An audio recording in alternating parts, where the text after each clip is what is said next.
ඔතනට වෙලා නිකන් ඉඳන් ඉන්නේ. පාඩම් කරපන් ගිහිල්ලා. මට පාඩම් කරන්න වැඩක් තියෙනවද? එහෙනම් මං ගණන් ටිකක් දෙන්න ඔබ හදනවද? වත් ඇඩද? ඕනි ගණන් දෙන්න මම හදලා පෙන්නන්න.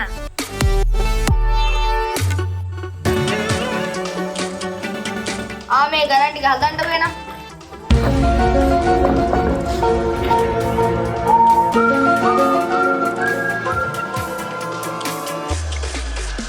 හරි ඉවරයි. වත් ඇඩද? ඉඩාංග මම බලන්න. මෙතන හත කොහෙද මං එන්නේ? ඔය හැදුවේ ගණන් මා ලොකු ගණන්කාරයා. මොකද? මෙතන හත නෙමෙයි ඉන්නේ. හත කොහෙද බං? 3යි එකතු කිරීම 2 5යි. 5 වැඩි කිරීම 2 10යි. උඹ හතනේ දාලා තියෙන්නේ. නෑ හත තමයි. කොහෙද බං 7 10යි. නෑ හතයි. උඹ මගේ ට්‍රැක පන්නවනේ අප්පා. 10යි බං. කොහෙනම් ඔයාගේ ෆෝන් එක දෙනකො මට?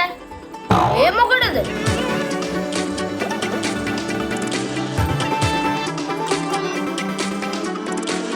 මේ හතයි අපේ රැවුල නෑනේ. දැන් මොකද කියන්නේ? අම්මට සිරි. දැන් නම් උඹට ට්‍රැක පයින්නෝනේ. no.